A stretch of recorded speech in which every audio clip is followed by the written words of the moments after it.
State of the Union with John King. CNN Sunday, 9 a.m. to 1 p.m. Eastern. 15 newsmakers, analysts, and reporters were out of the Sunday morning talk shows, but only one gets the last word. That honor today goes to the Republican Senator Judd Gregg, who joins us from his home state of New Hampshire.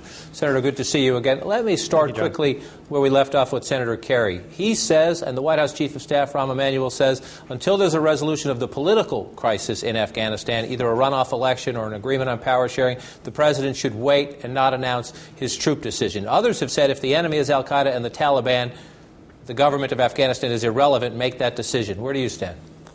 Well, our purpose in being there is to basically eliminate people who are threatening us, and that's al-Qaeda and the support that the al-Qaeda gets from the Taliban. And if the general on the ground says he needs the troops, then if we're going to have troops in that country, we should give the general what he needs.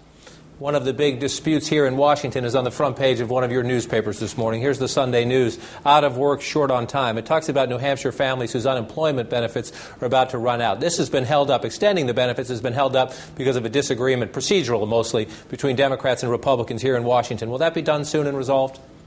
Yes, I think so. There's a legitimate pay for, which is what's critical.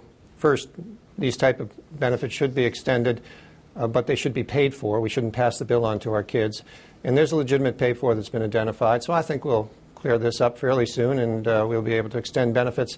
And it should be a two-tier effort. In states which have really severe unemployment, there's going to have to be a further extension. Places like New Hampshire, which has unemployment, but it's not quite as severe, we should have the extension, but it shouldn't be at the same level and the same extent of time as places where they're over 8.5–10% unemployment. Let's talk about pay-fors, the term you just used. We learned the other day that the operating deficit of the United States government in the current fiscal year will be $1.42 trillion. $1.42 trillion with a T. Now, the administration says this. The FY 2009 deficit was largely the product of the spending and tax policies inherited from the previous administration, exacerbated by our severe recession and the financial crisis that were underway as the current administration took office. Let me start quickly.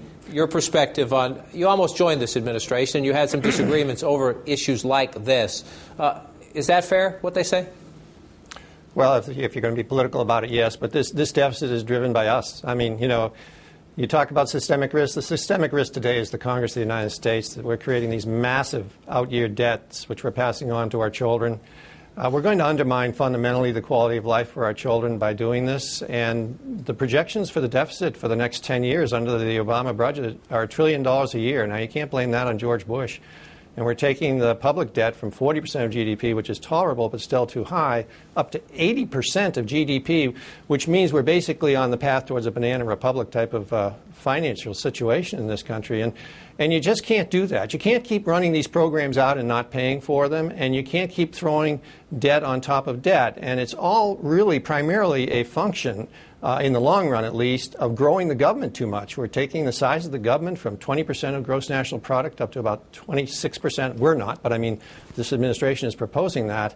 That's not sustainable for our nation or our children, and it means we will devalue their future. It'll be hard for our kids to buy a car, buy a house, or send their kids to college. Standard of livings will drop if we keep this up. Let's go through a couple of the particulars. The administration wants to deal with this Medicare funding formula for doctors, and they've asked the Senate to pass a bill. It's about $250 billion, and that bill will not be part of the health care bill because they want to be able to say the health care bill is deficit neutral, but at least as of the other day, there was not a way to pay for that $250 billion, and some conservative Democrats, along with Republicans, were objecting, saying that's a sham. We can't say health care reform is deficit neutral if we don't pay for this.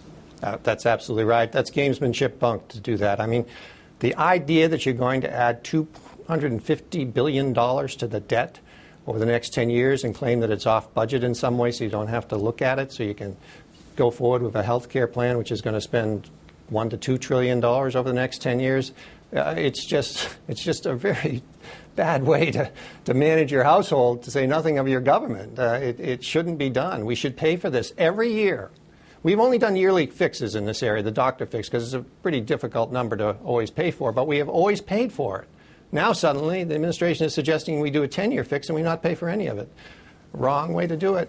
It's very bad. It's going to create serious problems for us as a nation as we add this type of debt to our books. We're at a very delicate moment into health care negotiations. The administration is trying to keep one Republican and some centrist Democrats on board in the Senate and trying to keep liberals on board in the House who don't quite understand what's going on across in the Senate. I want you to listen to the perspective of a friend of yours. Arlen Specter was a Republican for quite some time. He left and he joined the Democratic Party. That was only a few months ago that he left the Republicans. But listen to his scathing take on your party's perspective in the health care debate. On the Republican side, it is no, no, no, a party of obstructionism. This is no longer the party of John Hines and Mac Mathias and Lowell Weicker. You have responsible Republicans who have been in the Senate, like Howard Baker and Bob Dole and Bill Frist, who say Republicans ought to cooperate. Well, they're not cooperating. Is Arlen Specter right about this party of no, as he calls it, his former party?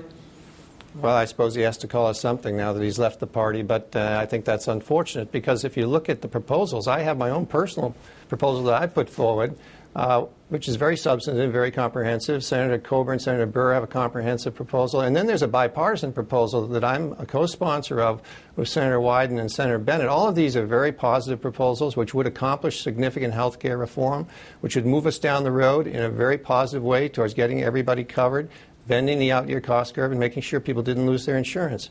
However, the present proposal, which is on the table, which came out of the Kennedy-Dodd Committee, which is now the Harkin Committee, and the Finance Committee, is a huge expansion of the size of government. You're talking about taking the government and increasing it by $1 to $2 trillion over the next 10 years. And growing government at that rate is going to have a very debilitating effect, I believe, on our economy and specifically on the health care that people get in this country, because a lot of people are going to lose, I believe, their present policies and be pushed into this public plan, which will inevitably be part of the final package, I suspect, in some form.